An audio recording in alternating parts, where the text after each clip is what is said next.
amidst new damning testimony against President Joe Biden, followed by a new civil verdict against President Donald Trump.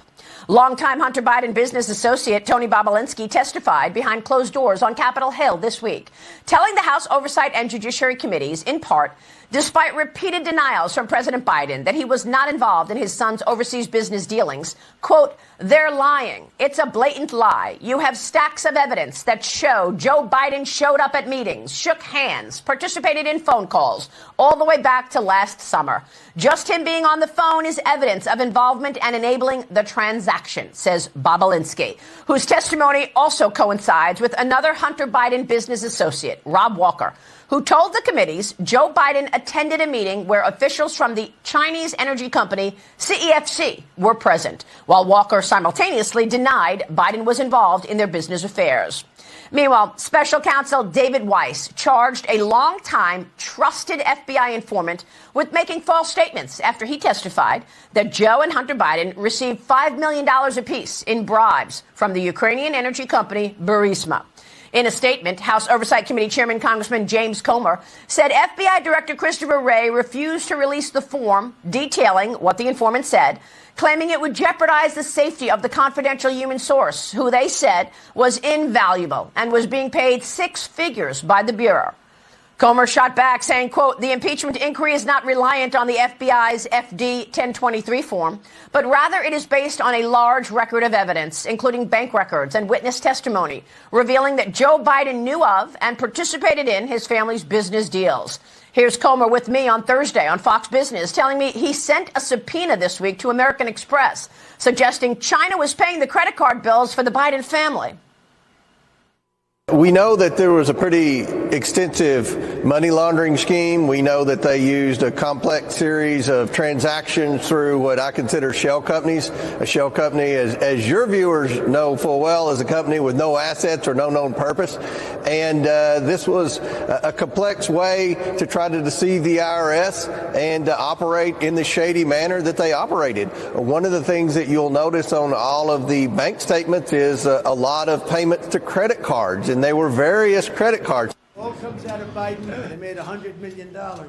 These are corrupt people. These are people that shouldn't be allowed to do the things they do. We're beating Biden by a lot. The polls are out today. We're up 20 points on Biden. Come on, man.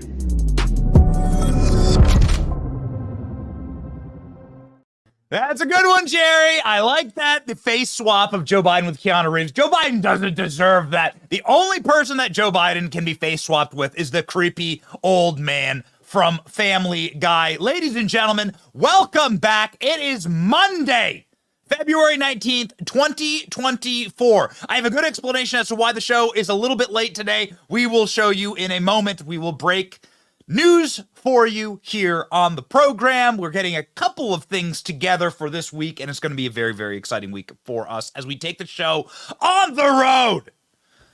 Jim Biden used his brother's name and White House connections for business, now accused of $100 million Medicaid fraud.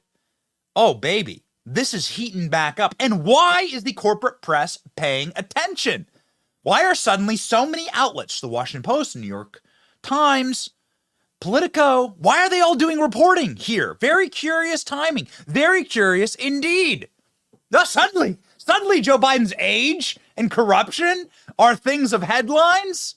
We'll cover all of it in the show. Charlemagne the God savages Joe Biden as an uninspiring candidate with no energy at all as more press and more media pile on Joe. What's the game here? Huh? What's going on? We'll talk to one of our favorite members of Congress, Tim Burchett, on the show. My name is Benny Johnson, and this is The Benny Show.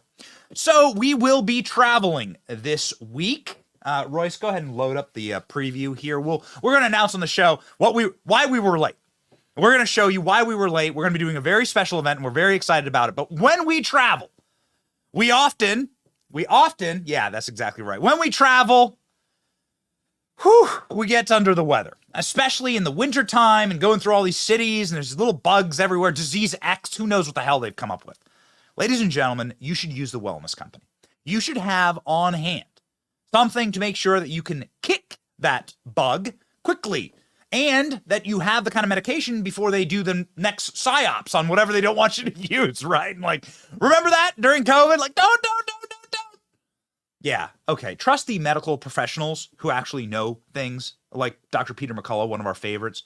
The Wellness Company makes sure that you are prepared for whatever life throws at you with tons of life-saving medications inside of their emergency kit with guidebooks for usage and aid. To order, go to twc.health/Benny. That's twc.health/Benny and enter the code Benny for 10% off. twc.health/Benny. Promo code Benny, 10% off. Okay, here we go. Breaking news, ladies and gentlemen. We are going to be going to South Carolina for the primaries. This should be the primary that finally is the end point for obviously the Nikki Haley delusion campaign. This should be the primary where Donald Trump obviously solidifies. It's already done, but solidifies, right, that he's going to win all 50 states. We're very excited about that. We're going to be going to some of the Trump rallies and events there. We'll be doing some interviews, maybe some interviews with Trump. We'll see. We got one big interview, though, to announce to you right now live on the show. This is what we were hustling and grinding and getting together here on the program. We will be going live for you, and you are the first person to hear about it. We are live right now, and here we go with Vivek from a bar in South Carolina. Let's get me the name of the bar and location. We'll be going live with Vivek. If you live in South Carolina or in the general area, please join us. We're going to be buying up the bar at Savage Craft Brewery. What a perfect name. So we're going to the Savage Brewery. This is the promo. We're doing this on Wednesday. It's about 48 hours from now. 6 o'clock at the bar. Vivek and I are going to be going Savage. We'll be live for this audience, obviously. And we'll be, if you want to be live with us, please show up, attend. Open doors, obviously. And we are very, very excited to be meeting people, greeting people, and to be rocking and rolling. So we're going to be going live for this audience at the brewery with Vivek, Q&A. Send in your questions. If you're a brigader, send in your questions. We will answer them. And what does Donald Trump say? Complicated. Sorry to keep you waiting. Complicated business. We do our best to be on time in the show. I see the comment section. We just had to sign a couple contracts, and so that's why we were late this morning. But we're very, very excited to bring you this. And we're very, very excited to make sure that we are going to be taking the energy of this program and the energy of this show out into the real world. There's, maybe the Germans have a word for it, but there's something about being stuck in a studio and not actually meeting people and not actually hearing from real people and not actually vibing with the movement, right? With the brigade, because we're all in a movement together. And so we want to get out and do more, right? And so this is our way of doing that. And so again, we will be in South Carolina for the end of the week through the primaries. We'll be going to Trump rallies. We'll be going to Trump events. We'll give you a full schedule of where we're going to be. We'd love to meet you. If you're in the area, or if you just want to roll through and have a good time and have a beer with me and Vivek, we would love that too. Ladies and gentlemen, good times for our movement. Bad times for the Joe Biden movement. Is there any movement happening with Joe Biden other than inside of his Depends? I'm not exactly sure, but it's a pretty nasty world out there for what's happening inside of the Biden crime family. This is a very interesting thing that we have observed over the past couple of days this weekend. So ALX and I watch the news very, very closely. ALX is the executive producer for the show. And he hits me up. He's like, there's something wrong with the Biden family right now. And I said, you're going to have to be more specific. He's like, there's a lot of report. For some reason, everyone started to cover Biden's corruption. And they're starting to actually do reporting and to get sources. And they're really not good to Joe. Things are really happening that are quite bad for Joe right now. And they're starting to say that Joe was directly involved in this massive fraud that the Biden family committed inside of the state of Florida. Big Medicaid fraud. They lied and thought they did this hospital group. They'd get investors from the Middle East, right? Based on Joe Biden's connections. And so these people, they're lying. And now the press are coming out and reporting that Joe Biden was directly involved in all of this. And so why are they doing that? They've been running interference for Joe Biden for the entire time leading up to this exact point, and now suddenly it's all, the house of cards is like fallen. Something crazy is going on. And we've been tracking this story for a while because while Burisma gets a lot of attention, a lot of this stuff that's done stateside has more of an oversight capacity. A good example is the state of Florida should be opening up a full-scale fraudulent investigation right now into the Bidens. Why not? Why not? We know the Secretary of State in Florida. Like, we should book that, ALX. Let's have Ashley Moody on. And I want to ask directly, like, here's what the Bidens did. Why are we not investigating Joe Biden and his crime family in this state? Like, this is a really important thing. So let's start applying pressure. The left has obviously opened up Pandora's box, so now it's time to launch full-scale investigations from a state level using taxpayer dollars to investigate the Bidens. This happened in a red state. Here's our jurisdiction. Let's get the DAs going. Here's what we're going to do, ladies and gentlemen. So for a long time, the fraud that was committed, obviously, in this state has been in the news. A couple of months ago, CNN, our jaws just were having to be picked up off the floor when CNN produced this report about Biden's corruption in the state of Florida. Go. Healthcare entrepreneur Michael Frey told CNN Joe Biden's other brother, James, broke financial promises he made while referencing the Biden name. Frey's company filed a lawsuit alleging fraud by James Biden, who denied the claims. Frey spoke to CNN before the lawsuit settled in 2020. Everything was on the Biden name, and so we took that to heart. James Biden was also named in a lawsuit filed in July. He allegedly received about $600,000 in loans in 2018 from a company he worked with, AmeriCorps Health, based upon representations that his last name Biden could open doors and that he could obtain a large investment from the Middle East based on his political connections. The suit states that the investment was never delivered. The lawsuit was settled, though James Biden denied the allegations in court filings. He did not respond to a request for comment. So that was from a few months ago. Now, ladies and gentlemen, we have brand new from Politico. Let's use the Politico article. We have the Daily Mail article up. But this from Politico. This broke this weekend. This broke less than 24 hours ago. What the hell is going on here, ladies and gentlemen? Biden's brother used his name to promote a hospital chain, then it collapsed. Jim Biden played a role in the company called AmeriCorps, which the government accused of massive Medicare fraud. Uh-oh. Wait a second. Is this Joe Biden's own government now accusing him once again of being an incompetent? Are you starting to notice a trend here? Let's just take the top line here. Look at the actual publication. This is Politico. It's not Breitbart. It's not the Daily Wire. It's not even the Daily Mail. This is Politico. They're doing real reporting on actual Biden corruption. This is panic time for the regime. 2017, a hospital operator, let's just read the top line here. 2017, a hospital operator set out to build a rural healthcare empire with the help of a Philadelphia area consultant. Oh, interesting. The consultant, Jim Biden, had no experience in running hospitals. Can you believe that the corporate media is running this? This is the first two sentences. But he did understand the federal government and had ties to labor unions. Perhaps more important, he was the younger brother of Joe Biden. Good gracious, ladies and gentlemen. Talk about spinning the knife in the side. What a cold open in this article. In the final years, the Obama administration had cemented the former vice president's towering stature in the world of healthcare, where he had made the fight against cancer the top, blah, blah, blah. The 67-year-old Jim Biden, the third of four Biden siblings, had ties to his older brother, made up his pitch as he pursued deals that could help AmeriCorps make money from drug rehab, lab testing centers, and cancer treatments. This would be a perfect platform to expose my brother's team to yours, he wrote to the Tampa area company that controlled licensing rights to experimental cancer treatment. Could provide a great opportunity to you for some exposure. Look at this photo they use.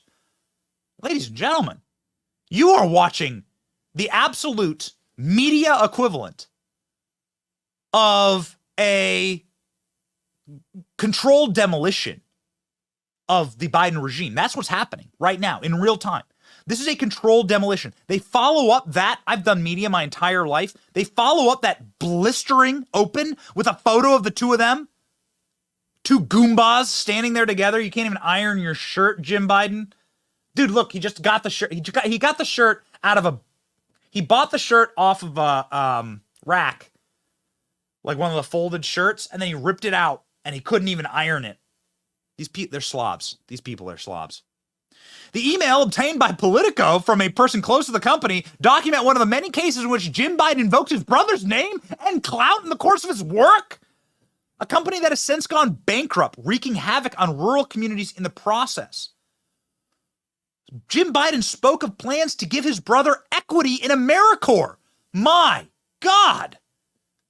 This is all laid bare. Politico actually doing real reporting on the Biden corruption. What is at play here? Politico does not have the better angels on their sides. Politico doesn't suddenly wake up and realize they're all journalists.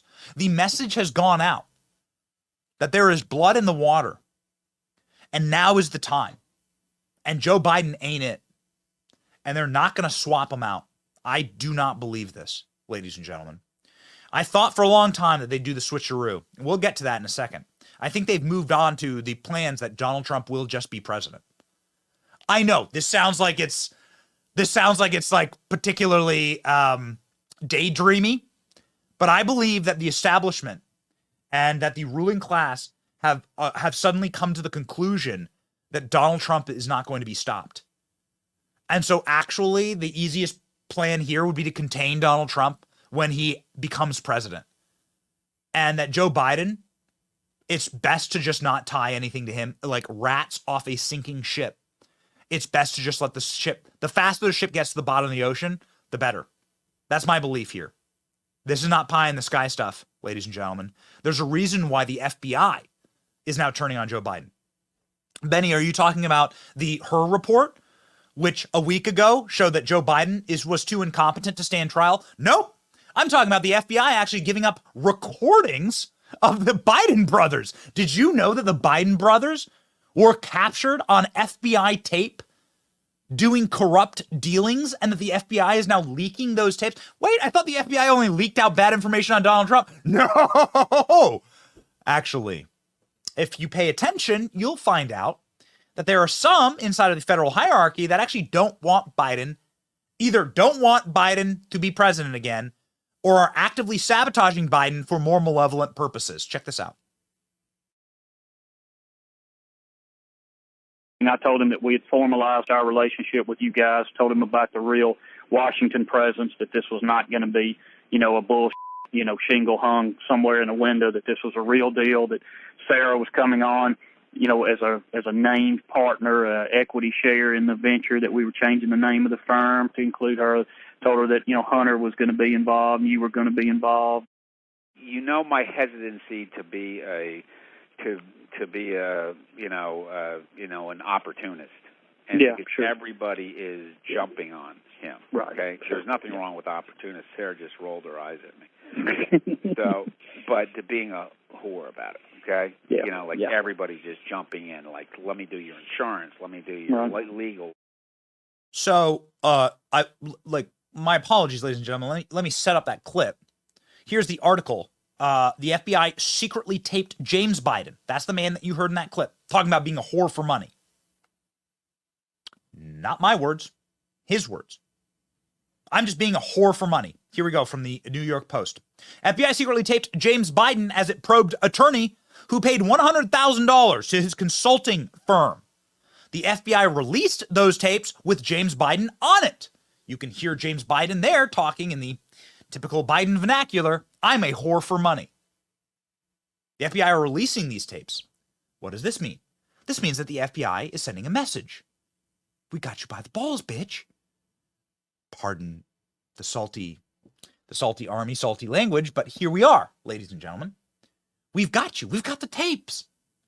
We haven't even scratched the surface of what we have on the Bidens. Ooh, baby, it's going to get bad. Here we go. Jim Biden, according to the Politico article that I just read to you, Politico actually doing real reporting. Politico doing real reporting.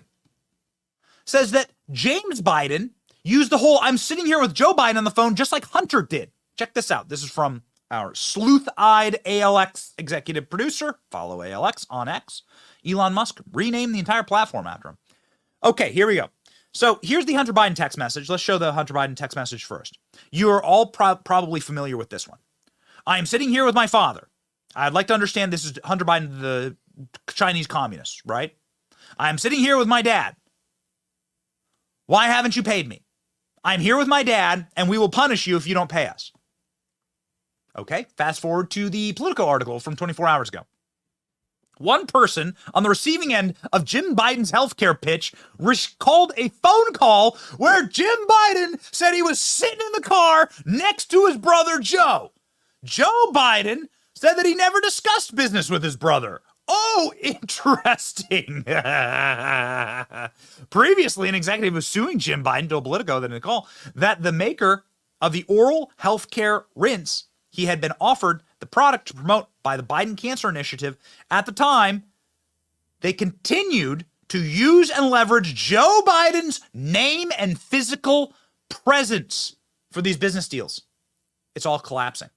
It's all coming down. Ladies and gentlemen, you'll reach critical mass. You and I are already aware of the Biden business structure, laid out here perfectly by Miranda Devine, one of the best reporters of the New York Post. Just fantastic. You know her probably from Fox News and others. But Miranda is just such a great reporter on this. Here we go. You know this model, all right? We're going to read it for you. But the left doesn't. The left isn't aware of how corrupt Joe Biden. They live in fantasy land. And so once the cone of protection, once that hermetically sealed bubble cracks, and they begin to report on this about Biden, like it's actual panic time. In a moment, I'll play you an actual meltdown that happened with Stephen Colbert, where he can't actually handle like the reality of what's going on with Joe Biden. So libs that have taken the orange man bad pill, they are actually having they're actually having apoplectic on camera meltdowns, and it's hysterical. Oh baby, we got some salt later in the show. We will salt some libs, but you know this because we've been reporting on it for years, and now libs are starting to know this because now their favorite outlets are starting to report on it, and that is then crisis time. Then you can't control the narrative anymore. Miranda Devine, textbook Biden business model. Joe Biden meets with the CEO of this company called AmeriCorps. Hunter Biden meets with him too. Jim Biden and his wife Sarah and Jamie are on the AmeriCorps payroll. Joe's personal doctor, White House physician Kevin O'Connor, joins AmeriCorps meeting with Jim Biden. Biden makes tons of money. Little people get hurt. Joe knew nothing. He only talked about the weather. Solid reporting from Politico. What a world, ladies and gentlemen. So Joe Biden staffed this company, shoved his family and his friends into the board of this company. They made all the money. They defrauded the thing and then sold it for parts. What a parasitic family. What a parasite. When we call the elites in America a parasitic class, this is what we mean. They sucked the bone dry for these people that just needed health care in rural America. These are the people dealing and reeling with the fentanyl crisis brought on by Joe Biden's policies. These are the people from small towns like the one I grew up in, Solon, Iowa. Ever heard of it? Nope, me neither. It's where I was raised. Teeny little town, 200 people.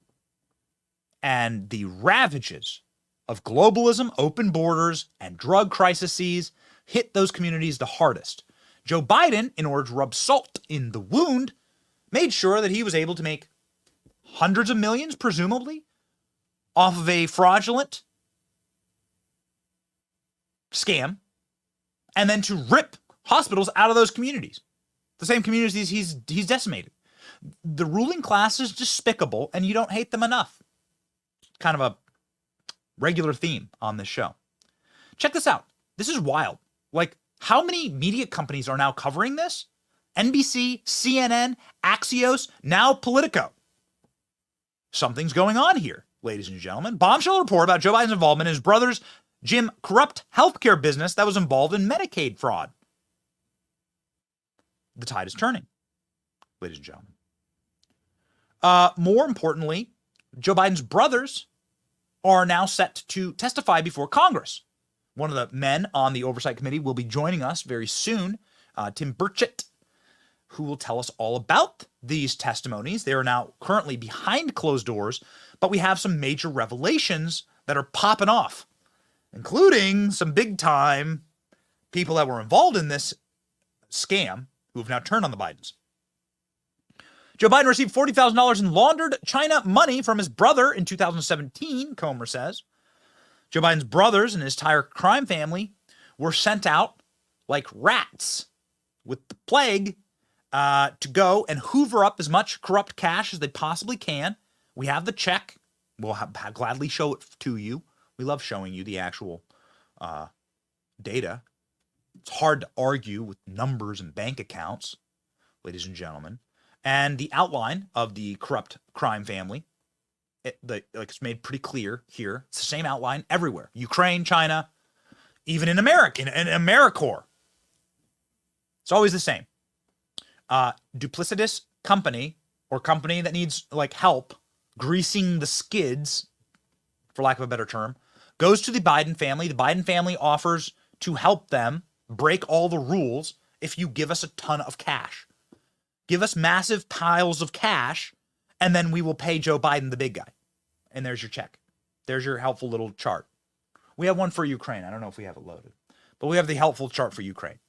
They try and drown you in the complexities of these deals, and they're very, very simple. These crime families and these crime syndicates, especially the low-level dumbass ones, are very, very simple. But the real weight of the mafia organ here was not, we will break your kneecaps with the lead pipe. It was, we will withhold foreign aid. We will use the government to punish you or your enemies. This is how it worked in Ukraine. They try and drown you in all these names and all these numbers. Don't worry about it. We got you covered, okay? Here's how it works. Joe Biden gets his kid a corrupt seat on the board of a Ukrainian gas company. His kid knows nothing about gas. His kid doesn't speak Ukrainian. Hunter Biden knows absolutely nothing. He doesn't know how to lay a gas line. He just knows how to blow a line. And then Joe Biden, when his son gets investigated for blowing all the lines and getting blown by every Ukrainian hooker that ever existed, Joe Biden withholds all the capital. Foreign aid is being used effectively as a bartering chip. This is the mafia move, okay? You use leverage on the mafia, okay? The mafia uses leverage. I'll break your kneecaps. That's leverage. I'll withhold foreign aid. That's leverage. Stop investigating my kid, and that's exactly what happened. They stopped investigating the kid because Joe Biden used the leverage. People are beginning to get a little curious about how long this scam went on. It really is wild to go and see that now major news companies, like organs that have protected Joe Biden, that brought us Joe Biden, in fact. These are the people that broadcast the Joe Biden basement routine throughout all of 2020. These people, they're turning on the family. It's wild. Understand, ladies and gentlemen, that it is really important that if Joe Biden loses the corporate press, the entire thing is that's the one thing holding this regime up. And so reporting like this, watch this series of just savage reports from CNN, torpedoing everything that libs think about Joe Biden and his family business, and realize the game is kind of lost here. Again, my position is that they are assuming they just have effectively thrown in the towel and are now going to move into the contain Trump strategy. That they are going to then abandon it. Joe Biden is a loser. They don't have any time to swap him or switch him out. It'd be too destructive to the entire system. And so they're now going to say that we never really supported Joe. And because Joe Biden didn't drop out and didn't succumb to the pressure, that now they're going to like savage Joe. And it's going to be really entertaining to watch. Here's just a appetizer course on what they're about to do to Joe Biden. Check it out. Despite his denials, a CNN review of the laptop data as well as other public material shows that Joe Biden did interact with some of his son's associates while serving as vice president, though it's unclear exactly what was discussed. One example, the Republican cite Miguel Alemán Magnani, a Mexican businessman and son of the former president who Hunter was trying to woo. In 2014, Alemán Magnani and his dad were photographed at the White House with then Vice President Biden. In a later email, Hunter Biden reminds Alemán Magnani of the favors he's done for him. We have been talking about business deals and partnerships for 7 years. I have brought every single person you have ever asked me to bring to the effing White House and the Vice President's house and the inauguration. Hunter Biden bluntly acknowledged the power of the Biden name in a memoir, writing that the Ukrainian energy company Burisma, which put him on its board, considered my last name gold.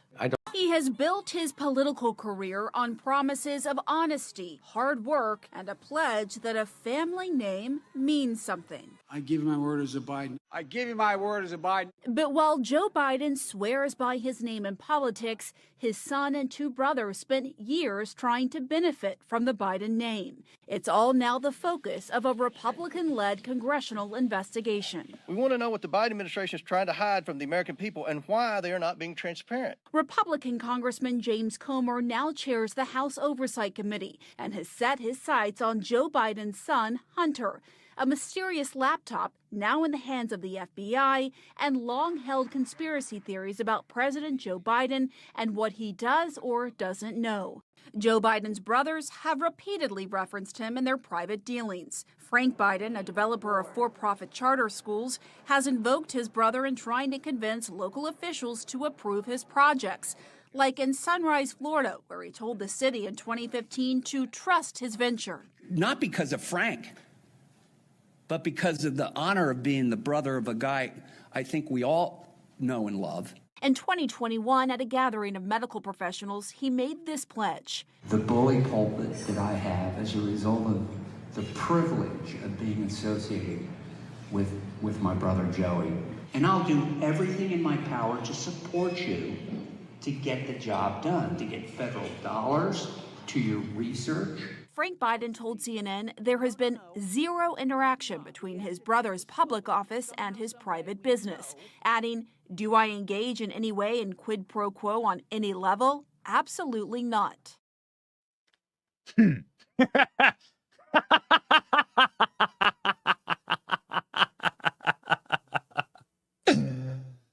So did your dumbass brother, Joe, did he know about your business? No. What? Oh, Mister, I could never. And then there's literal tape. There's tape of these goons. Did you see the tape play? Maybe we should just clip that part specifically out. The guys are literally on camera being like, "You gotta approve the contract from my brother, Joel. Joe, don't think about me. Think about my brother. Joe Biden. You ever heard of him? He can't be here. He's into pool with corn pop. The kids, they like his hairy legs. They rub them down. The hair, they stands up again." They're such stupid criminals. And all it would take is one Republican district attorney with a set of balls in his shorts to actually take this entire thing down. They're so sloppy. It's becoming almost a comedy.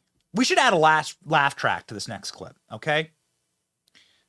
This is a clip of Joe Biden, and the only one that we can actually come up with, where Joe Biden was asked by Axios, of all places, the people who were doing the original reporting here, "You're corrupt," Mike Allen says to Joe Biden's face. He says, "You're corrupt." This is incredible. This is before COVID, before they locked him in the basement. Mike Allen gets Joe Biden. Joe Biden thinks it's going to be a softball interview, and he's like, "You're you put your kid on in a gas company. You're corrupt. Like, I don't care how much you knew about it. That just looks terrible. He says to Joe Biden. Watch Joe Biden's response. You don't have to be a body language expert to know that Joe Biden is guilty here, is raging on the inside, and is having a meltdown. This is great, and we need more of this. Watch. Hunter Biden, your son, was getting paid a lot of money to serve on the board of a Ukrainian energy company facing serious corruption charges. You were the vice president running point on Ukraine. The average Joe hears that and says, that sounds fishy. What's your understanding of what your son was doing for an extraordinary amount of money? I don't know what he was doing. I know he was on the board. I found out he was on the board after he was on the board, and that was it. And there's nobody. Well, you've had a lot of time. Isn't this something you want to get to the bottom of? No, because I trust my son. But that doesn't pass the smell test. Like, when you're vice president, isn't there a higher standard? Don't you need to know what's happening with your family? Don't you need to put down some guardrails? Unless there was something that was, there was something on its face that was wrong. There's nothing on its face that was wrong. So look, if you want to talk about problems, you know, let's talk about Trump's family. I mean, come on. This is, these guys are amazing. So you think that everything that happened was kosher? You know, there's not one single bit of evidence, not one little tiny bit, to suggest anything done was wrong. Not one little tiny bit of evidence. Not one little tiny bit, says Joe. And here is your article from less than 24 hours ago from Politico. The publication, by the way, that Mike Allen used to run. Biden's brothers used his names to promote fraud. And then it all collapsed. With the look at Joe Biden. Look at what they've done to Joe Biden in that headline. Look how they've added the little spinny thing behind him to make him look like he doesn't know what the hell is going on. They're going in on the Bidens right now. The call has gone out. You no longer need to protect this guy. You remember the things that we used to like overlook? Do you remember the times when Joe Biden was asked about his corruption on the campaign trail? Not just to press, but like the voters. Joe Biden hits the trail. He's trying to get votes in Iowa. He came in 5th in Iowa. Nobody wanted Joe Biden. He was last night's leftovers. I mean, he was just done. Last week's leftovers. 5th in Iowa. 4th in New Hampshire. No one was voting for Joe Biden.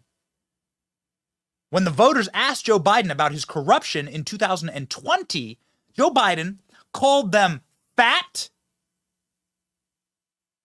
challenged them to push-up competitions, and then went into raging, screaming rampages. We'll talk about like what you can learn from like the body language of these guys. Like when Joe Biden starts immediately attacking the press. You guys are unbelievable. How dare you ask me this? How dare you ask me this? And then Joe Biden starts attacking the voters. We don't play this clip enough. I mean, check out the unhinged nature of Joe Biden. When an Iowan asks him about his kid's corruption. Watch. Get access to the president. So you're selling access to the president just like he is. So you're a damn liar, man. That's not true. And no one has ever said that. No one has ever said that. I see it on the TV. You see it on the TV. No, I know you do. And by the way, that's why I'm not sedentary. I don't like it up and let it go. Let it go. Look, the reason I'm running is because I've been around a long time and I know more than most people now. And I can get things done. That's why I'm running. And you want to check my shape on, let's do push-ups together here, man. Let's do this run. Let's do whatever you want to do. My son has done everything wrong, and I did not on any occasion. And no one has ever said it. Now, I didn't say you were doing anything wrong. You said I set up my son to work in an oil company. Isn't that what you said? Get your words straight, Jack. That's what I hear on MSNBC. Oh, you don't hear that on MSNBC. You did not hear that at all. What you heard? Look, okay, I'm not going to get around with you, man. Well, I don't want to. Well, yeah, you do, but look, here's the deal. Look, fat. Let's get into push-up competition. Fat, says Joe Biden. Any husbands out there? Any wives? Any, like, do you have a boyfriend or a girlfriend? This is like basic human nature, okay? This is like This is like Nathan's hot dog wiener on the stand last week in the Big Fanny hearing. We're all built by the same God, and we all have the same stresses and the same tells when we're lying or under stress, because our bodies do the same thing, right? Because we have a common creator. And the fight or flight response, when your body's under stress, it releases, all of this like cascade of chemicals, and you begin to sweat. You begin to yell, lose control, like stress, and the cortisol like starts to fill your veins.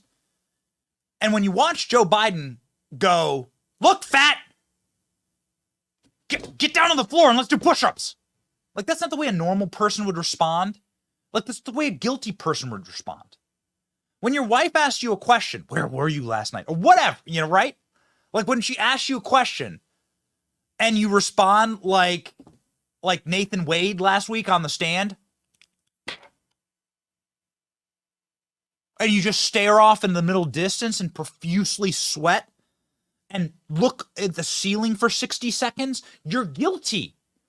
Your body is behaving in a way that you can't even control, that is relaying your guilt. Like the non-sympathetic nervous system is just taking over. So when Joe Biden like laughs or starts yelling, like starts like attacking Mike Allen for asking the question, like these are signs of guilt. But you know what? We don't even need to listen to this damned liar. We can just listen to the voicemails he left on Hunter Biden's laptop. Wild. The New York Times runs in 2019, the New York Times runs with this big expose on the Biden's criminal corruption. And lo and behold, we happen to have Hunter Biden's laptop and his voicemails. Now, why nobody plays you these clips and why nobody plays you Hunter Biden's voicemails is beyond me. But they're all available, and it's worth a listen. Because there's something that Joe Biden says that also just directly out of his own mouth relays his guilt. You can hear it for yourself. Here's the article and the corresponding voicemail of Joe Biden talking about how his son and their Chinese business dealings, they're now all in the clear. Okay? Not a thing an innocent person says. Something you'd say if you were caught. Have a listen. Hey, pal, it's Dad. It's 8:15 on Wednesday night. If you get a chance, give me a call. Nothing urgent. Just want to talk to you. I thought the article, at least the thing online, it's going to be printed tomorrow in the Times, was good. I think it's clear. And anyway, if you get a chance, give me a call. I love you. You don't say to innocent people after their innocence has been exposed, "Hey, man, I think you're in the clear." Like, you say that to criminals who are trying to hide something. And what exactly are they trying to hide? It's like a treasure trove, Hunter Biden's laptop and voicemails. We have no problem playing them for you. No one else will play you Hunter Biden's voicemails, so we're happy to do it. We're happy to do it, okay? Amazing.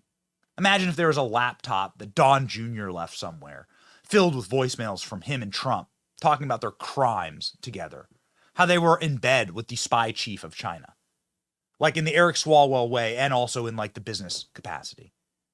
Like imagine if behind in Don Jr., like you can hear the drink carts rattling and like Coke being done off of the decanters. That's what you can hear in this clip. Here's Hunter Biden talking about how the feds are closing in on him because of his business relationships, he and his father's business relationships with the damn spy chief of China. In their own voice. It's incredible. Here you go.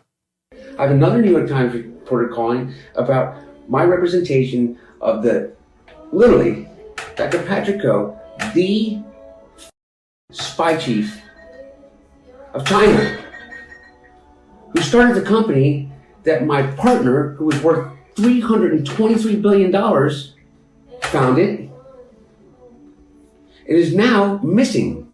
And I am receiving calls from the Southern District of New York, from the U.S. Attorney himself. My best friend in business, Devin, has named me as a witness without telling me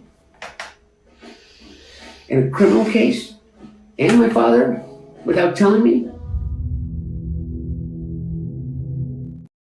And my father? Well, how much evidence do we have on the crime family here in the Biden? Like, and by the way, this was always something that was going to happen. We've been predicting this for literally years. It's a meme how much this show has been talking about the Biden crime family. People make fun of us for it because we've been on this for years. Since Joe Biden was sworn into office. Because we've been paying attention. And we think that it's important to use our leverage to continue to tell the truth. Somebody else who's been doing that for quite a while has been Tucker Carlson, who right before the 2020 election had a man named Tony Bobulinski on his show who blew up the entire operation. Tony Bobulinski, to summarize, goes on Tucker's show and says, yeah, I met with Joe Biden. They were running crimes. They were leveraging against the American people and the taxpayer. Joe Biden was getting massive stakes in equity in companies, some of them Chinese, some of them here domestically, some of them internationally in Ukraine. Joe Biden was directly benefiting from these business relationships. It's all a scam. Joe Biden's a criminal. This was broadcast nearly 4 years ago, ladies and gentlemen, by one of the greatest truth tellers in human history, Tucker Carlson. And now suddenly the corporate media is catching up to Tucker. What does that tell you? Here, have a listen. The reaction to what you've said in public, to what you said to the committee on the Hill, and doubtless to what you've been telling us in this interview, is that there's no corruption here at all. This is totally normal. Joe Biden had no role whatsoever in his son's business or knowledge of it. But right. That seems false. Yeah, I think that's categorically false. I think that he was aware of Hunter's business. He met with Hunter's business partners. You found a letter that illustrates that he knew me. And he's thanking you. He's thanking you for his efforts. So I think that was, I think your efforts. Yeah. Yeah, I think that that's not factually right. I'm sorry, ladies and gentlemen. When you live inside of that was not Tony Bobulinski, that was Devin Archer. This is what's called an embarrassment of riches. When there are so many business associates to the Biden crime family turning against them, you actually mistake one for another. That's okay. We're going to effort the Bobulinski clip in just one moment. Ladies and gentlemen, Bobulinski is the guy who turned over all of his devices, all of his data to the federal government and said on these devices will be, obviously, the lies of the Biden family, the crimes of the Biden family, and they'll be all laid bare. Bobulinski is now in Congress testifying against Joe Biden, testifying that Joe Biden is the big guy. Here is the clip that Tucker Carlson broadcast right before the election. Why is the corporate press catching up now to Tucker? Because the word's gone out. We no longer are going to protect this guy. Watch. I didn't generate that email. James Gilliard generated that email. And in that email, James Gilliard goes through intimate detail of what each individual's requests were from a compensation perspective and how the equity in the enterprise would be divvied up. Very important. May 13th, that email was generated by somebody else to me. In that email, there's a statement where they go through the equity. Jim Biden's referenced as 10%, doesn't say Biden, it says Jim. And then it has 10% for the big guy held by H. I 1,000% sit here and know that the big guy is referencing Joe Biden. That's crystal clear to me because I lived it. I met with the former vice president in person multiple times, and I had been meeting and talking with Hunter Biden and Jim Biden and Rob Walker and James Gilliard. We always want to show you the evidence. We do our very best to pop it up on screen. So many people won't do it. Here's the evidence. It's bloody right there in front of you. 10 held by H for the big guy. Here are the emails. There you go. CEFC is China Oil. That's what we call it on this program. This is a Chinese oil company that is trying to strip mine America of natural resources and engorge and enrich the Communist Chinese Party. And this should be seen as traitorism. This should be seen as betraying your own nation. Here's the actual black and white. That's all you got to see. This is, of course, patently illegal from a business standpoint and from a banking standpoint. There are rules against this kind of stuff, and big-time rules against this kind of stuff if you are the resident of the White House, if you're the vice president at the time and you're leveraging your power for this kind of an operation.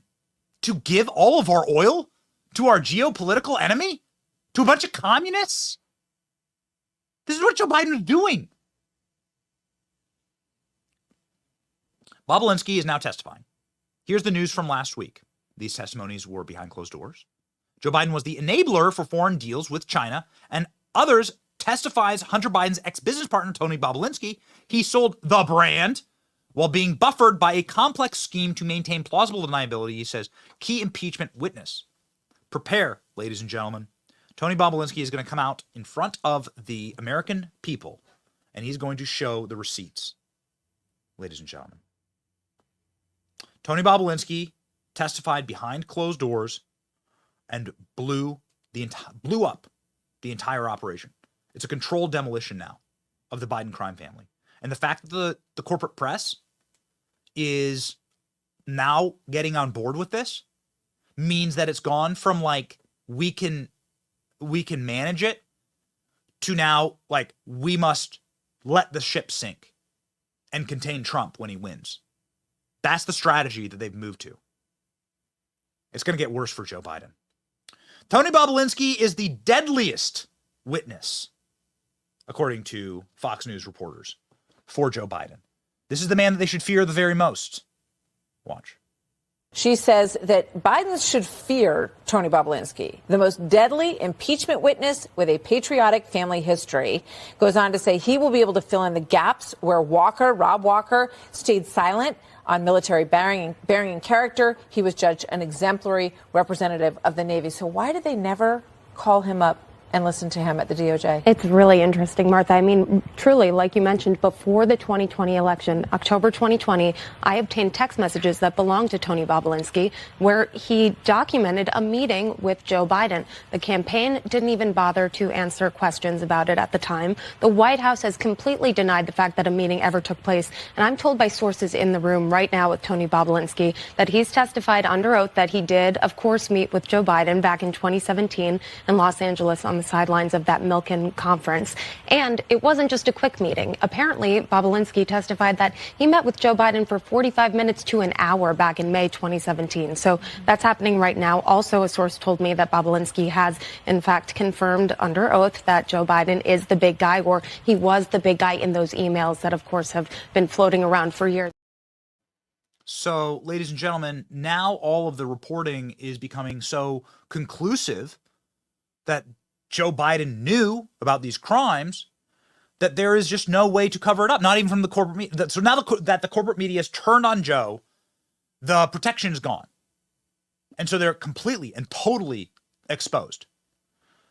Now, don't go looking through Hunter Biden's laptop too much. You'll see plenty of Biden family exposure in that. What I mean is that what they've been doing have been crimes. Like, these are corporate crimes. Not only that, but like totally unethical crimes. There are a lot of rules against this. There are so many ways to carve up the Biden beast. I mean, it's like, again, spoiled for choice. I mixed up the number of like business partners that are turning against them and testifying against them. How do you manage something like this? Apparently, conclusively, the evidence has been presented to Congress that Joe Biden was obviously aware of all of these dealings and that Joe Biden was profiting from them, and the screws are being turned. Here's the most up-to-date reporting on that. And one of the things that really stands out to me is that Tony Bobulinski started to not like dealing with CEFC, this Chinese company, Chinese tech company, right? He said he realized that, this company was on a list of Chinese Communist Party tools, essentially, that Biden would have been aware of. And as someone who had spent, part of his career, significant part of his career, Bobulinski it felt wrong to him to be dealing with this communist communist-linked entity as part of these financial transactions that he says Biden's name, the president, vice president's name, was crucial to completing. Right. So, does that prove the link? You hear the Democrat members of the House saying, there's no link. There's no link, Brooke. What do you say? A lot of these former business associates of Hunter Biden that have testified before this committee behind closed doors, they say Joe Biden was never involved. But of course, they do say that Biden was involved in some of these meetings. So he's not involved, but he's at meetings with these officials or top business partners at the CEFC meetings and whatnot. So we'll and they also say that it wasn't discussion of the business that was required. It was just knowing having his presence. Right. Exactly. He said he didn't know. He said he didn't know anything about it, and that's what the White House continues to say. But, if he's at these meetings. They're lying. They're lying, and they're not. It's really easy when you have the testimony locked in from the people that were there. There is one man who has been a spit and fire on this topic, who's been a truth teller for a very long time as it pertains to the Biden crime family, and moreover, the overt corruption inside of our federal government. Congressman Tim Burchett from Tennessee is on the Oversight Committee and the Foreign Affairs Committee. LOL.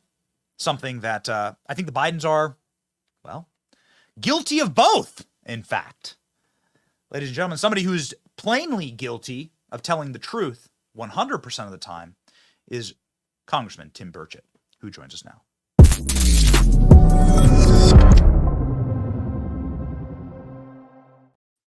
There's more than one way to skin a cat, is what my grandfather used to say, and it seems like the Bidens are getting skinned right now, Congressman.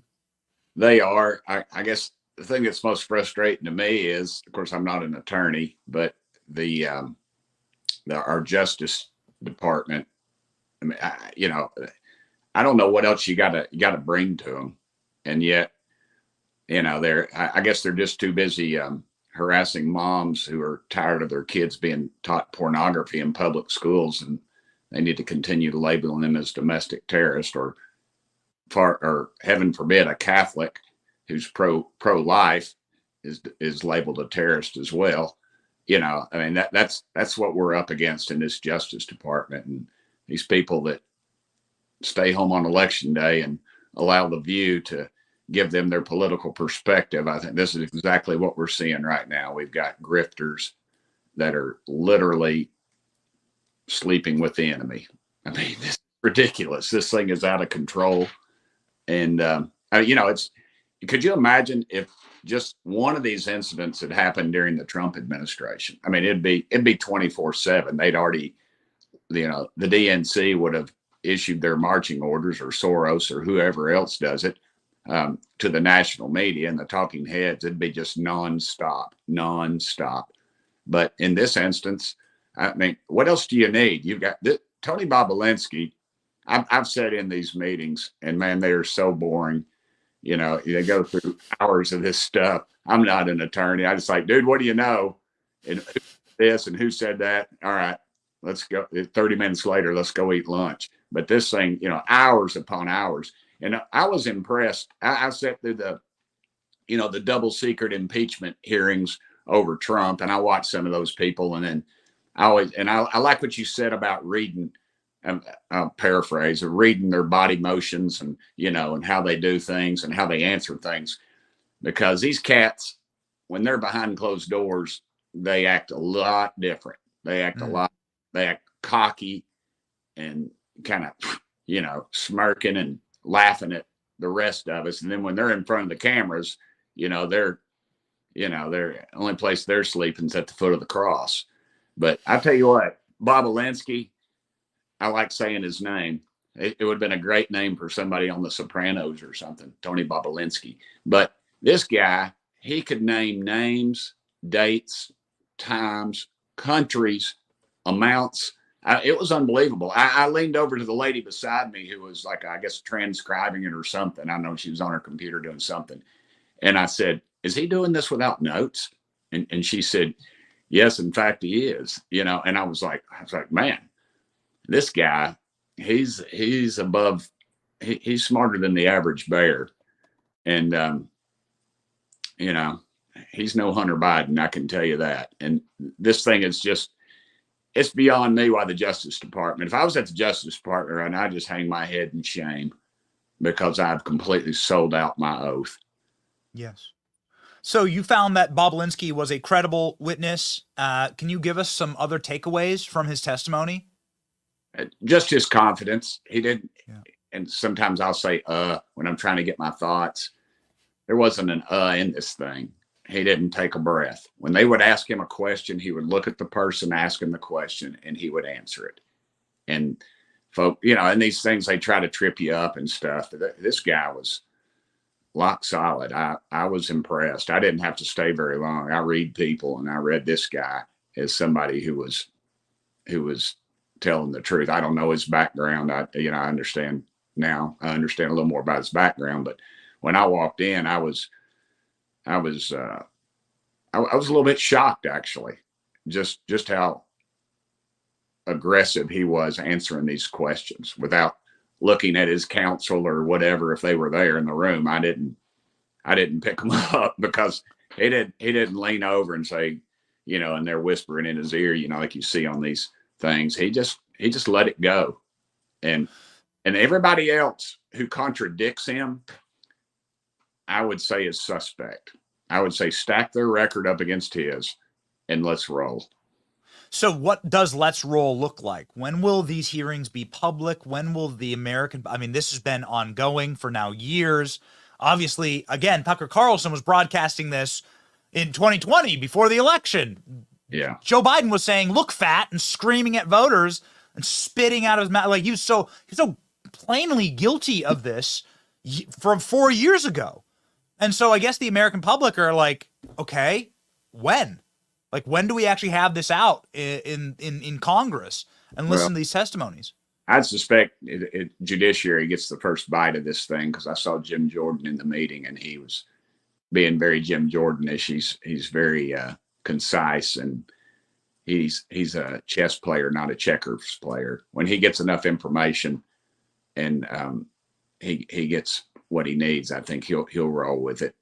You know, Congress moves like a freaking glacier, brother. I'm ready to go. I'm ready. I'm sick of this crap. Let's get on with it. Let's get it to the floor. Let's plead our case to the American people. But let's be honest. Until the Justice Department decides to do something, nothing's going to happen. And the only thing that's going to happen is what I hope is this backfires on them and the American public. So, you know, the smoke screen right now is Congress is a do-nothing Congress. Well, I don't know if you know anything about the voters, but they're sick of us doing stuff to them. They would rather us just stop, and you know, and that's all they've got right now. That's all. If you notice the national media, every story is do nothing Congress, do nothing this. You know, to me, Congress was supposed to be an area where you debated issues. Now we're debating things. We're debating things, you know, minute rules that, you know, that we don't understand, that have been put in place by the uniparty to keep those people in control. And you know, the national media is playing right into that, either out of ignorance or a backroom deal. But I like the way things are going. People are leaving Congress, and that's a good thing. Yeah, that's exactly right. So you mentioned the uniparty. Is this Ukraine abomination going to get a vote in the House? I hope not. I hope not. You know, this whole thing is a joke. I've said, you know, you want to blast the Democrats, and Democrats want to blast us, but let's blast the national chambers of commerce who've stopped every immigration bill and everything, because it's all about war. It's about money. It's about control. You've got a Pentagon that's never passed an audit in the history of dadgum audits. They cannot account for $500 billion in assets. And you look at what's going on with You know, man, these companies, and they don't like me, and I realize it. But they're the ones getting fat, and these economists keep saying, "Oh, this is great for the economy." You don't understand. Half the money they're spending is coming back over here. They're buying bullets and rockets and missiles, and I like, yeah, they're killing people. You know, that's good for business, but it ain't what America needs to be in. We need to be defending our southern border and quit worrying about Ukraine. It's Europe's war. Ukraine is a crooked country, and I hate it. I hate that Russia's rolling over, and Putin's a thug. You know, I don't know if he murdered this guy before or whatever, but you know, he's part of their.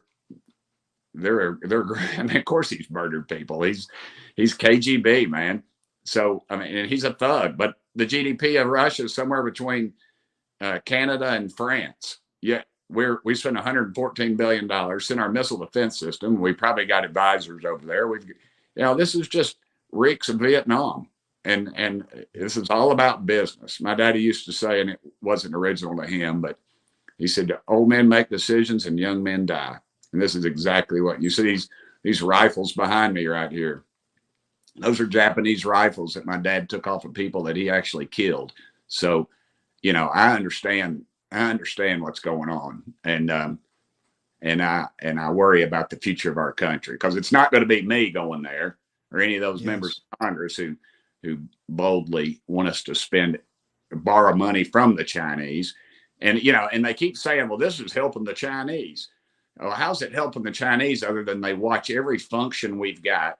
They've infiltrated our government, literally have members that have I don't know if sexual in nature, but I would assume that's the case, you know, with members of Congress that have sat on our intelligence committees of all things. And this is documented. Yet, you know, everybody's wanting to go to war with Ukraine. Well, what about China and what they've done to the Uyghur population? You know, organ harvesting, slave labor, concentration camps. Why don't they want to go to war with China? Well, I'll tell you why they don't want to go to war with China. Because the almighty dollar rolls back to our national chambers of commerce and all those other cats. They're getting fat off this. They want cheap Chinese goods, and screw the American public and what we stand for. Because we don't, and you know, people are too busy trying to deal with this runaway inflation, trying to feed their kids to worry about it. But I worry about it. I'll lay awake at night. I wake up in the morning at 3 o'clock every morning, and I can't get back to sleep because I see what's happening to our country, and our national media just won't call it out.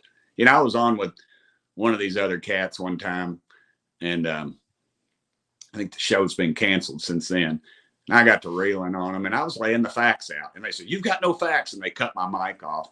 And then, you know, then they went to blast me on Twitter, and I just laughed because they proved my point. I wasn't bitter. I didn't lose an ounce of sleep over that lousy deal, but we're in trouble, brother. And people like you are our only salvation, because you're putting out there to 1 million people a day, and you say good things about Tucker, and I've been on with him, but you're incredibly important to this formula, and they would love to shut you down and put you out of commission, because they can't measure what you all are doing. It's kind of an intangible. You can measure, you can figure out the talking heads and the newspapers and all that garbage that just gets their message from the uniparty, but they don't got you, and that's a good thing for our country. Clip it, Royce. That's the greatest endorsement the show will ever get. So I can't have the great Tim Burchett on with his Southern truths and your crystal clear way of seeing the world without asking you about something that the audience was going gangbusters for last week. Right. You say that you're tired of the American taxpayer getting screwed over, but metaphorically and physically, we were all getting screwed over watching Big Fanny Willis and Nathan's hot dog sweating on the stand last week. I don't know if you caught any of that, but I'd love to get your take on what you saw in the Georgia courthouse last week, because even the judge himself seemed to be like unable to control his secondhand embarrassment for the prosecution of President Trump last week by Big Fanny. Did you catch any of that testimony and your thoughts on it, sir? Yeah, I did. It's kind of like watching some of these other crazy TV shows. You just flip across the dial and it shows up and you go, well, crap, I better watch this thing. And I did. And I have a bunch of buddies of mine that are attorneys. They decided not to take an honest path in life. They decided to practice law and about it, and their thoughts were basically my thoughts. I mean, she was trying to control the narrative. She was obviously, it's one of those deals. I mean, if you got a crooked justice system, she'll walk. But the truth was, I just thought she didn't do herself any favors. I could see her attorneys just shaking their head in my mind going, why did we let her do this? But I tweeted about it. I think I said something about the same person that allowed her to take the stand is the same one that allowed Joe Biden to do his press conference. I mean, and it put me off really about this. And here I am being a white guy saying this, but when she started throwing the race card around, that ticks me off because I see racism and it's real, it's out there. But saying that this was because she was, because she's being accused of something because of her race, to me it's just despicable because it's the Chicken Little principle. You keep saying this stuff and then pretty soon people start just shaking their heads on that stuff. And when there is legitimate racism out there. And I just get aggravated with this stuff because it's just so bogus and it runs our system down. And yes. And the arrogance of her thinking that she could sleep with somebody that worked under her or whatever. I mean, that's HR 101, man. HR, and then to bring her daddy in there and all that stuff. I just like, oh, come on. The whole thing was pitiful. And then I watched, for some reason, when I turned my television on, I don't understand it. I get my 16-year-old daughter to figure it out. But when you turn the TV on, it's MSNBC and those clowns making excuses. It's pathetic. And you wonder why. And then you don't wonder why more people are watching reruns of the Cartoon Network, SpongeBob, than are watching those clowns. Because they can't get it, man. They can't pour water out of a boot if the instructions are written on the heel. But they sure as hell take their orders from the big boys. And to me, that's, it's what it is. It's like my daddy told me. I'll tell you this once. I know I talk too much, but my daddy, right before he died, he's laying up there in the nursing home, and I was mayor, and I'm always fighting the big boys. I fought the tax increases, and we won, and I paid down debt. They told me not to do it, and I did, and I got rid of a bunch of stuff we didn't need, and we even gave raises, which is, without raising taxes. And I walked in the nursing home. There's my daddy. It wasn't long before he was going to meet the Lord. I mean, he's on his way out. He'd had a massive stroke, and he grunted out to me. He goes, "Are they on you?" And I said, "Yes, sir." There'd been an editorial and a front page article on something, and he said, "Do you really want that bunch for you?" And I thought, wow, I'm going to remember that, because when that bunch is for you, then you're not doing what's right. Yes, that's right. Yeah, that's right. There's a whole meme. There's a Rick and Morty meme about this. Your booze mean nothing to me because I've seen what makes you cheer. And so these people can have their Epstein Island and their Lolita Express, and they can have their demonry. Will be on the side of right, even if that's unpopular. It's always been unpopular. Congressman, you are very popular with our audience. Everyone needs to go follow Tim Burchett. Tim Burchett on X. Get on over there. What are we up to here, ladies and gentlemen? 128,000 followers. Yeah, Let's go on our way to 200,000. That's my daddy's grave right there, and my mama's grave. They stack them in Veteran Cemetery, and you can see, I think there's a couple of rocks on there. Although Daddy fought in the Pacific, Mama lost a brother fighting the Nazis, and my Jewish friends will come by and put a rock on Daddy's grave, and I think that's pretty cool. I think that's really cool. I think you are pretty cool, Congressman. Please get that Hunter Biden under oath. I think that'll be happening this week or next. And then please come back to the show and report and let us know. That happens on the 28th. The 28th is Hunter Biden's testimony. What are you going to ask him? Final question. What do you ask Hunter? I'm going to go for the juggler. I'm going to say, did you pay taxes on any of this stuff? I think we're missing. This is the one we ought to get him on. We're not going to get him on anything else, but the American public understands taxes. They understand if they sell $500 worth of stuff on eBay, the IRS is going to be breathing down their neck. And then them $20+ million, and there's no proof of them paying taxes. That's what I want to see. And why the IRS let the statute run on some of that? That'd be another question to ask. But generally, as the 435th most powerful member of Congress, by the time they roll around to my ass, it's all the good questions are already asked. I generally, the press has already left. I mean, I walk up to and I start to speak. There's like a custodian's in front of me sweeping, and he's going, "Oh, are you getting ready to speak, Tim?" I go, "Nah, go ahead." Congressman, Godspeed. Thank you always for being on the program. Come back and report on that great Hunter Biden question. You got it, brother. Keep putting the truth out there. It's making them nervous. That's what we do around here. Right. Hey, and every time I'm on your show, I get the Benny bump, man. My numbers go. Thank you, brother. Godspeed, Congressman. Hey, man. One last thing. Up. Roscoe. Hey, a doggo. Yeah, it's Roscoe Houdini Burchett. He escapes from everything. He doesn't have a tooth in his head. He fights through the metal fence, and it's crazy. He's a wild man, but he's a good one. Thanks, brother. Roscoe Houdini. Don't let Hunter Houdini escape next week, Congressman. Roscoe Houdini Burchett. Roscoe Houdini Burchett. Thank you, brother.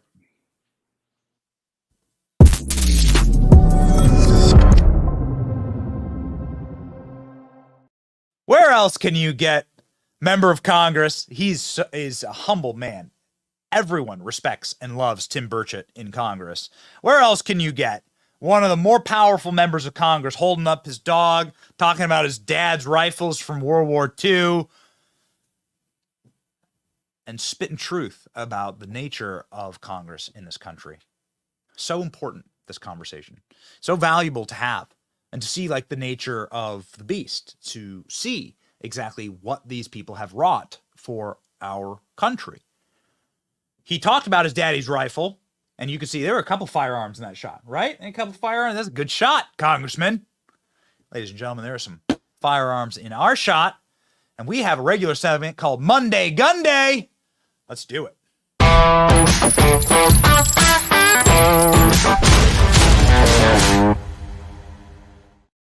Monday Gun Day brought to you by Spikes Tactical, the AR-15 of the Johnson household. Visa, MasterCard, American Express implementing code to track gun purchases in California.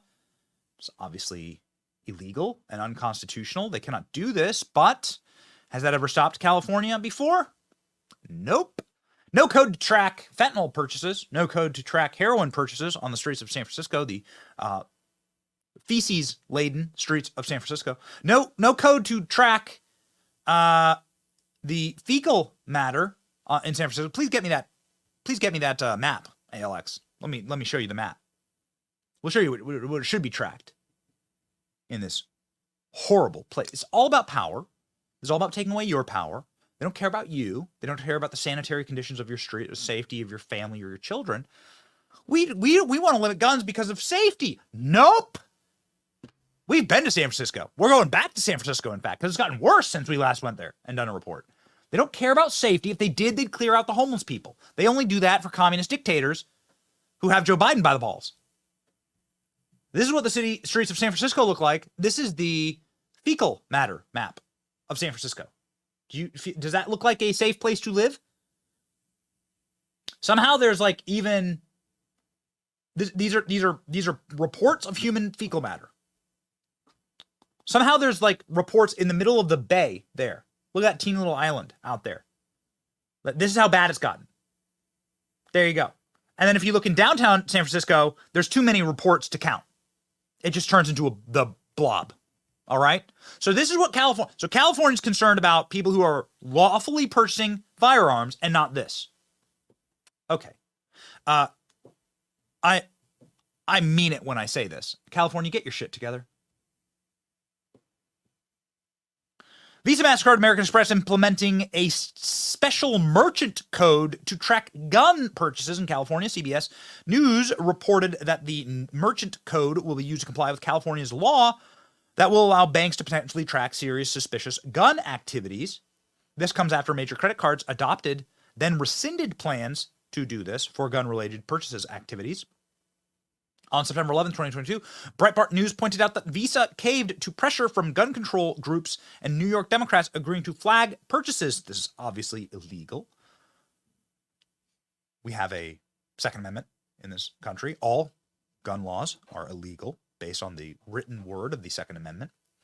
But ladies and gentlemen, they don't care about that. They care about power. They care about relieving you of the only mechanism that allows you to actually be in control of your life. You see, a police state is the goal. A security state is the intended purpose, where they have all of the power that emanates from the end of a gun. Mao Zedong famously said, all power emanates from the end of a gun. We must capture and take all firearms so that the people are helpless, and then we can do anything we want to them. They are then our prisoners. This has happened in every slave state in human history. The slave states of human history in modern history are China, no gun ownership, Russia, Weimar Germany, basic dictatorships all throughout South America and Africa. These dictatorships have one thing in common. The government has all the guns along with the criminals. And the government is an organized crime syndicate. What is enlightenment on this show? Those who watch the show often know what true enlightenment looks like. Enlightenment looks like this. All centralized governments are criminals. All governments are criminal enterprises. That is the incantation. Okay? So our founders understood this. This is why they gave us firearms. This is why they gave us guns, ladies and gentlemen. And we are proud to have on our back wall here in the studio our Spikes Tactical firearms. Ooh, baby. And we went shooting with Spikes Tactical, and we'll bring you that content very, very soon. I got to shoot with a trained American sniper, and it was awesome. We really look forward to that product. Ladies and gentlemen, we also look forward to the product of Donald Trump sneakers. Yes, I know. This sounds like I'm living in a dream.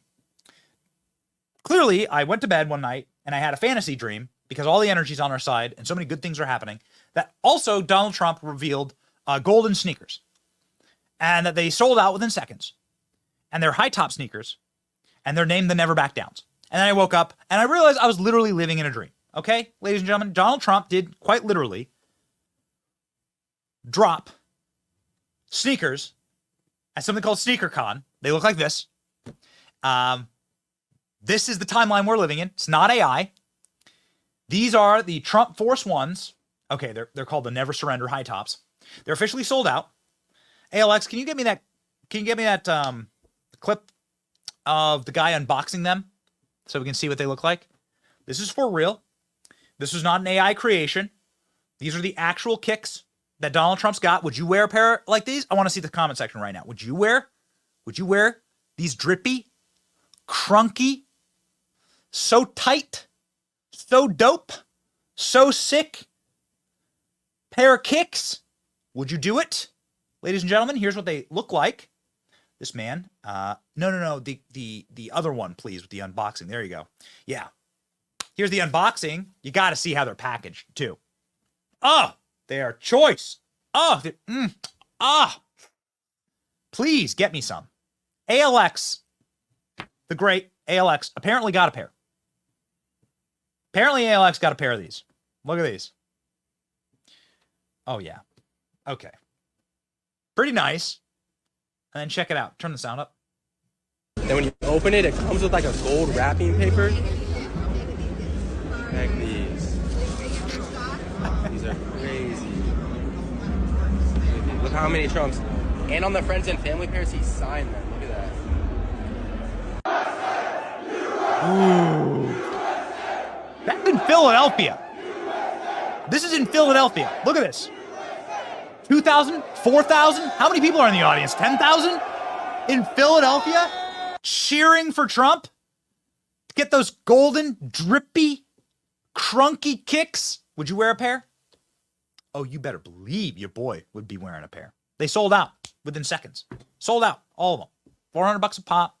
Donald Trump's got to make some money back from all these rulings against him. So let's go.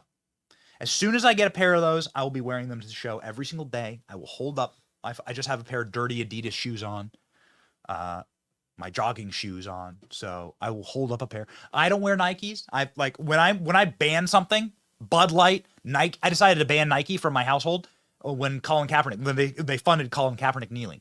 I have not worn a pair of Nikes since. That was like almost 10 years ago. It was like pre-Trump. That was like the 2016 or like pre-Trump election victory.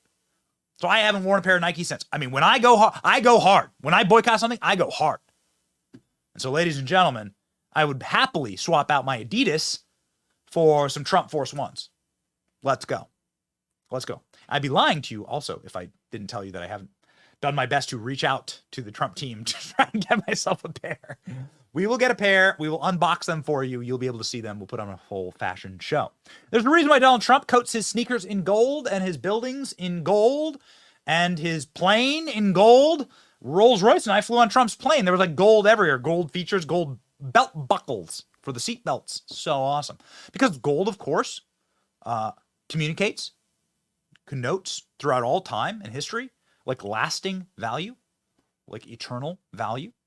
And ladies and gentlemen, that is why I encourage you to diversify a little bit into gold. Go with my friends at Allegiance Gold and diversify just a bit. It like the pleasure of like coming home and having a safe with just a little bit of gold in it, like something physical, like a tangible asset that has real value and is really tied to something, you hold it in your hand, is so incredible. Ladies and gentlemen, while I encourage you to go buy Donald Trump gold shoes, I don't think they're actual gold. I don't think those shoes are actually made of gold. They'd be too heavy. But ladies and gentlemen, you should get actual gold. You should go to protectwithpenny.com today. Called 844-66-PENNY. Right now, get $5,000 in free silver with a qualifying purchase. Allegiance Gold, ladies and gentlemen. Do it now before Joe Biden makes your dollar worth less. All right, election update, baby. Election update. Here we go.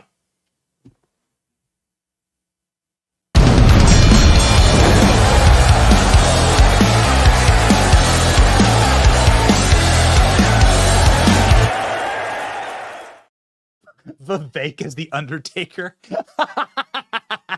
Okay. Again, we're going to have Vivek. We're going to do an event with Vivek. We're doing a brewery event. We're going to be live with Vivek in 2 days.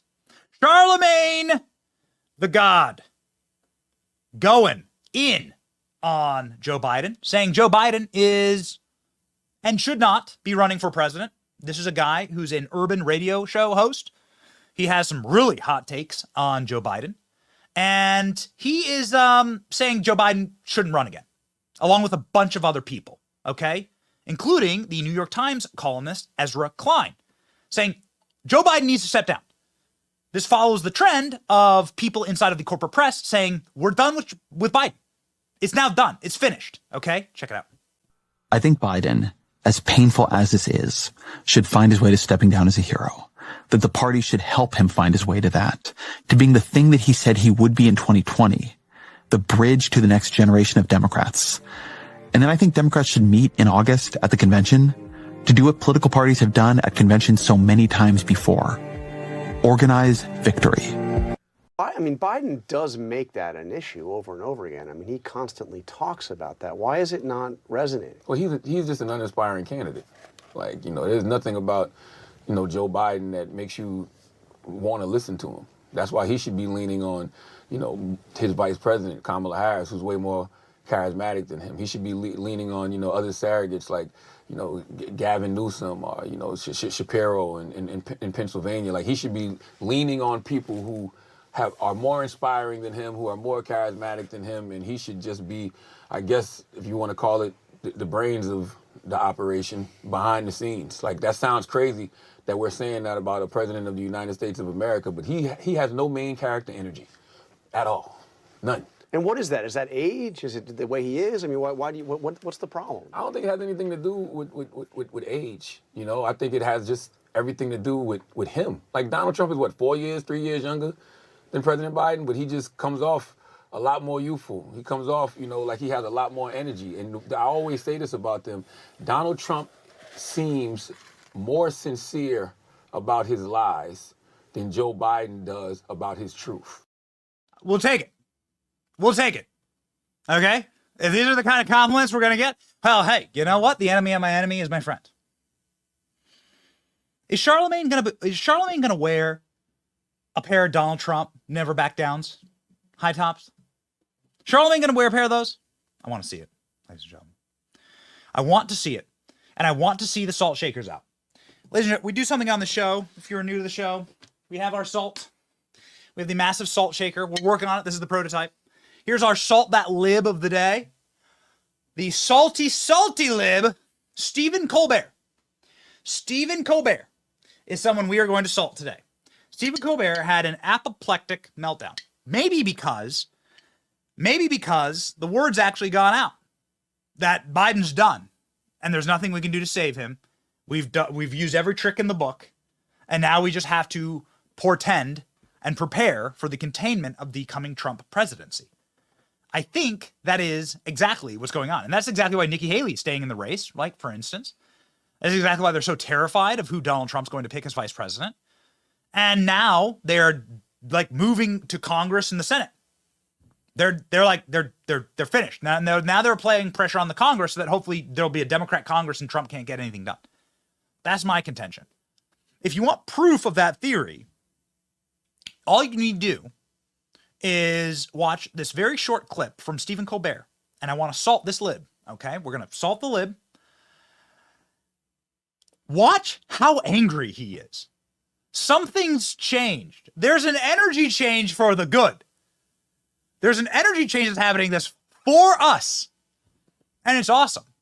The cockiness, the cocksure, like, stupid vibe of this guy has been totally wrecked. It's amazing. They're in panic. They know they've lost. Watch.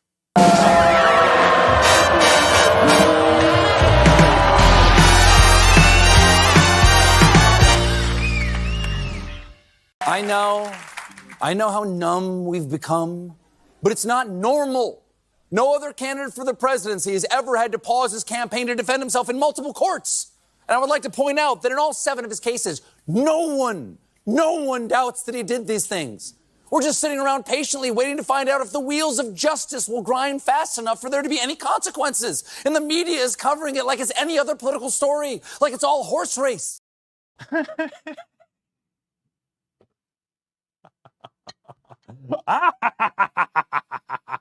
I salt you, lib.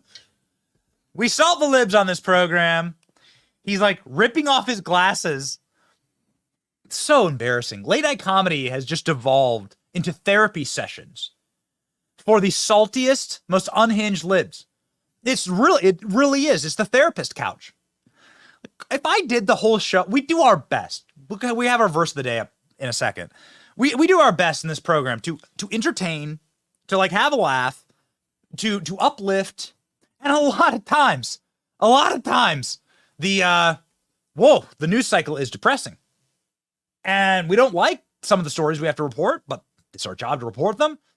And it's our job to like keep a stiff upper lip and to not have a chip on our shoulders and to not be a doomer or black pillar, right? And so, like, again, if I rip my glasses off and my voice starts cracking and I start almost crying, Stephen Colbert was on the verge of tears in that meltdown. That means that they are desperate. That means that they are losing control. Oh, it is delicious to see. Oh, it is delightful to see. Also, look how old he looks. Look at, like, talk about somebody who gets no sleep. I have 3 kids under 3. What's your excuse, Steven? What's your excuse, pal? Huh? Final thing I'll say on this. This is a moral thing. Look at this guy. This is a moral thing. These guys control every publicly traded company, the court systems, like Congress, effectively. There are like 75 Democrat senators, really, actually. Control Congress, control the White House. They control so much the media, the entertainment industry. Do they seem happier to you? Huh? So they've gotten all they want, right? They've gotten everything. Everything they could possibly ask for. They're in control of it all. Do these Marxists, do they seem like they're happier people because of it? They're not. They're actually more miserable than ever. And there's a very simple moral truth to all of that, which is that these are people who are godless. They don't have their eyes set on anything that provides real value and purpose to their lives. They're just chasing after a mirage, and they'll be unhappy forever. And they'll be miserable no matter what their accomplishments are, or what their bank account looks like, or what little political victories they get. So it's best to not set your eyes on those things. It's best to not set all of your hopes on those things. Let's build our house upon a rock, not the sand. Watch those guys getting swept away. Too bad. We build our house on the rock here. And that means that we have a clear vision of what actual purpose, success, and victory looks like on this program. That's why we anchor every program with the verse of the day, ladies and gentlemen, from 1 John 4:18. There is no fear in love, but perfect love casts out fear. For fear has to do with punishment, and whoever fears has not been perfected in love. What a perfect verse for today. Do not fear. Don't fear. We cast out fear. God is love. Christ is love.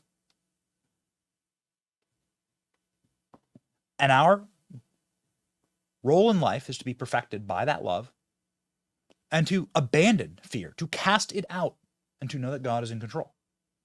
And the best that we can do on this program is center our lives around that, around the beautiful children that God gives us, around the family, and around the actual, true, lasting values, the treasures that we store up in heaven. We don't want to look like Stephen Colbert. Again, I have 3 kids under 3. My kids were up all night screaming, every hour, right? Like, gotta go get them. Like, I have 3 kids under 3. Like, I have a reason to have bags under my eyes. I'm not complaining, nor am I miserable. I'm actually uplifted. And I'm thankful for you and this audience and this army, the Benny Brigade. We march on together. We march side by side. I am fighting right alongside you. I hope to see you in South Carolina. The graphic one more time. I hope to see you in South Carolina. Please, if you are around, show up and chill out. Grab a beer with me and my boy, Vivek. We'll be hanging out. If not, join us on the live stream, and we'll have a great conversation around 6 o'clock Eastern Standard Time this week. This, ladies and gentlemen, is the Benny Brigade. This is what we're up to. And we are happy warriors. And you can't defeat an army of happy warriors. So we march onward. The victory is ours. I'm fighting right alongside you. It's your boy Benny. See ya.